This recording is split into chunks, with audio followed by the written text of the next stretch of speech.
We're back out here on the big lake once again, and today we're talking about me throwing baits I really don't like.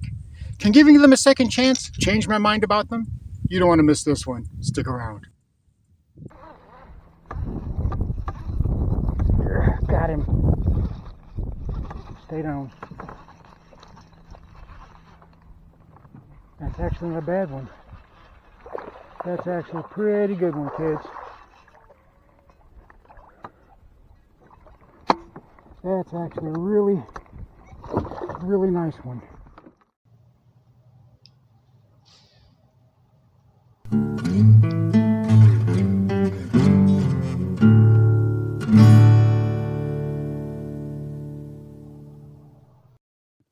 And here is this video's featured comment.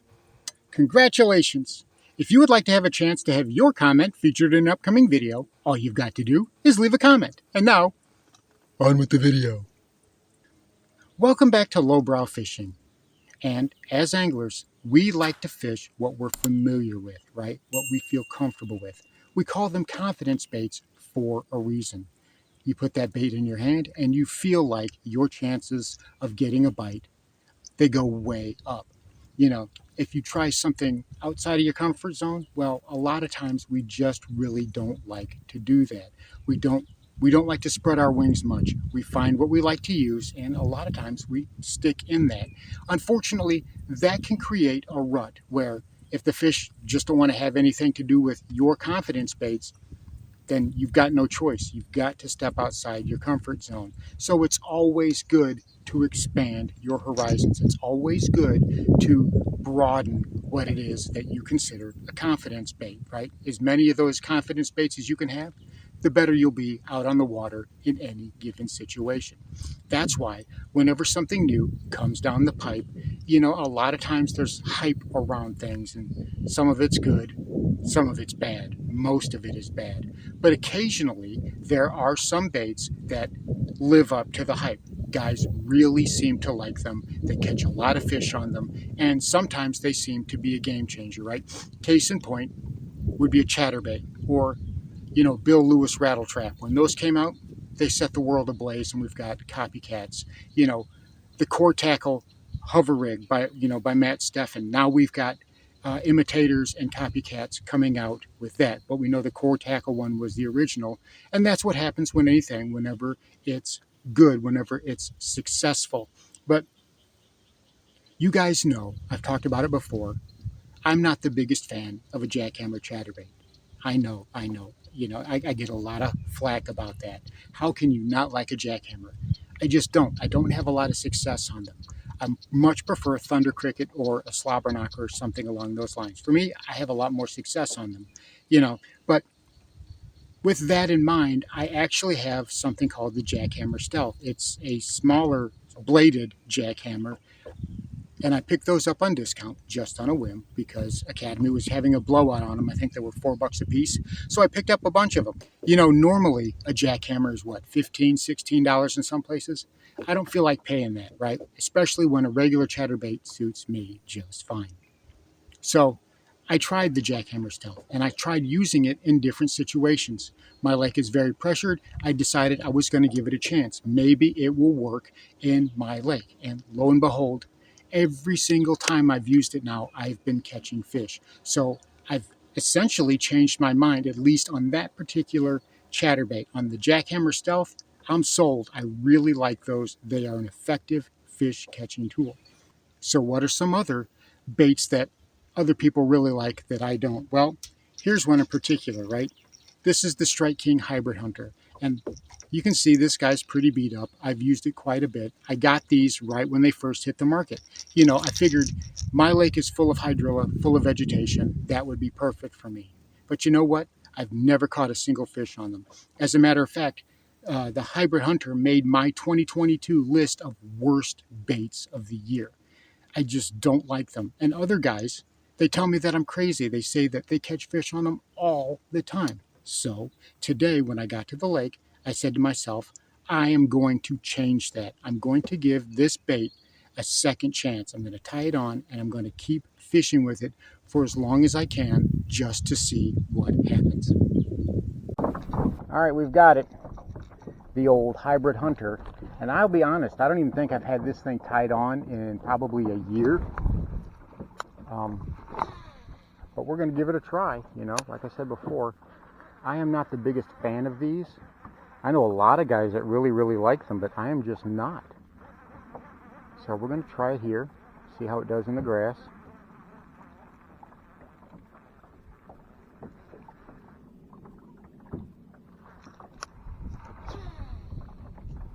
And we're going to be going pretty shallow. We're going to be heading, kind of letting the trolley kind of go north here a little bit.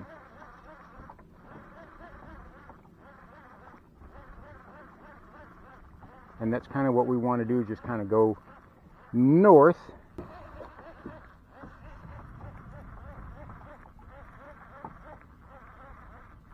Kind of let her roll. And that's kind of what we want to look at today.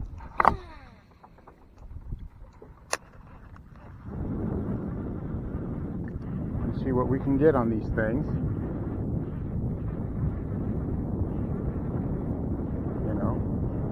See how well they really do come through the vegetation. And I'm throwing into the wind.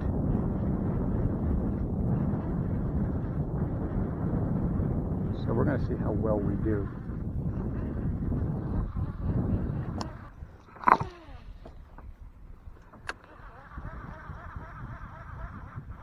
And I'm casting into the wind, but we kind of want to get up there more to the north. It's about a half a mile run. Kind of want to get up there where we can, you know, see how shallow we can get it, because that's only about 4 feet of water. So far I've been out here fishing this thing, I don't know, probably about an hour, and I had 0 bites. Zero bites. And I'm just kind of drifting to the south. You know.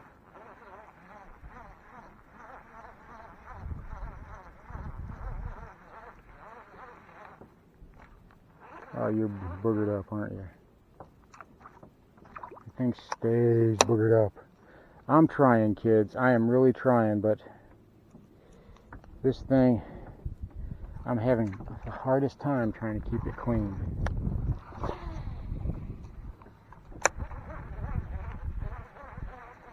Like I said, I know a lot of guys who love this thing. They love the hybrid hunter. They think it's a really great crankbait, especially for, like, you know, vegetated areas. But for me, bubkiss, and I get boogered up on every single cast. This was kind of the problems that I was having with the thing, is I could not keep those hooks clean. I couldn't keep the bait clean.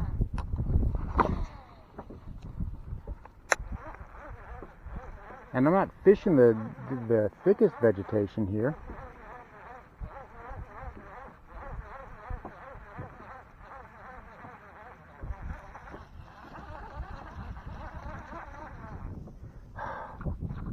Right there, see, again, boogered up.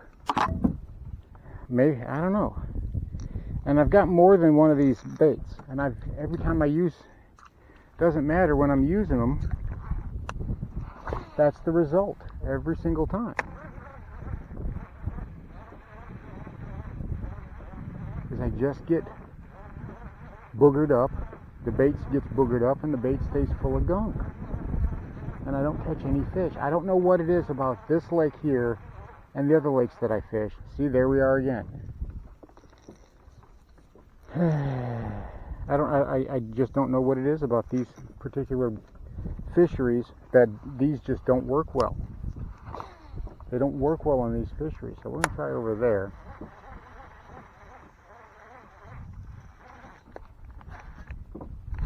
Come through that big old, I just hit a big old plant. Let me see how much gunk I got on it now.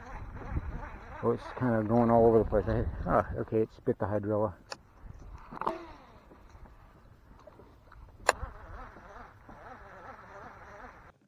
So the point that I'm trying to make with all this is that a lot of times we get tunnel vision, don't we?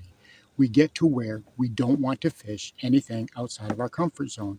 We rarely stray from our confidence baits. And even when we try something new, it's very quickly, and then we go right back to that confidence bait, don't we? But today I did something out of the ordinary. I didn't allow myself to have any confidence baits tied on. I was going to fish that hybrid hunter, and I was going to fish outside my comfort zone, and that's what I was going to do all day. As a matter of fact, not only did I do the hybrid hunter, but I fished some different types of strange chatterbait colors. I did a brown and a blue, and just working them in different ways. And I tried some different things with a swim jig just to step outside that box. So fishing outside of the box was wildly effective today, with the exception of the hybrid hunter, and we'll get back to that. But fishing the funky little chatterbait that I cobbled together, you know, the brown and the blue and the purple, it worked. I caught the biggest fish I'd caught in a long time here on the Big Lake on that chatterbait. That was great fun. Fishing a swim bait, I put rattles on it, I put a custom jig on it, and I tried fishing it with some different ways, some different movements. I ended up catching nice fish on that one almost instantly, you know. And again, the chatterbait stealth. Well, that jackhammer stealth was a player again today, until unfortunately I broke it off. I hooked into a tank, snapped me off just like that. And unfortunately, I don't have another one with me. I'll have to go back to the house and load back up again. But those things worked. It gave me some hope. It gave me some ideas for what I want to try in the future. And I want to keep innovating, and I want to keep experimenting and exploring. I don't want to get to the point where I get stagnant. And again, that's the moral of the story, isn't it? We want to, a lot of times, stay where we feel safe. And I'm trying to break away from that, because each fishery has its own personality. A fishery, a lake, is a lot like developing a relationship. We get comfortable with it, right? And we get complacent with it. Sometimes we just got to inject a little bit of new blood. Sometimes we just got to inject a little life into it and do something a little bit unexpected. And the dividends can be very, very rewarding. And that's exactly what I want to try to do today and going to the future. So, you know, I was very successful with that. I was very happy with that. So I intend to keep on doing that as the future rolls around.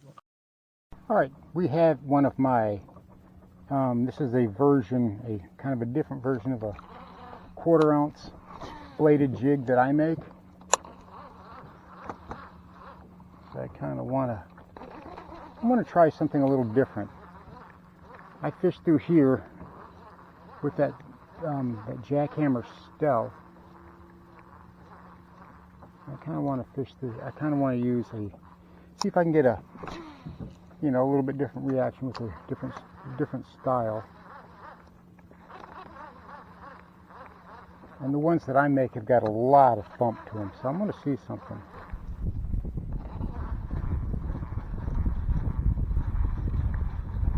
I may just have to go with that old jackhammer stealth. I have to hit a big old clump of hydrilla right here. See if I can't coast through it.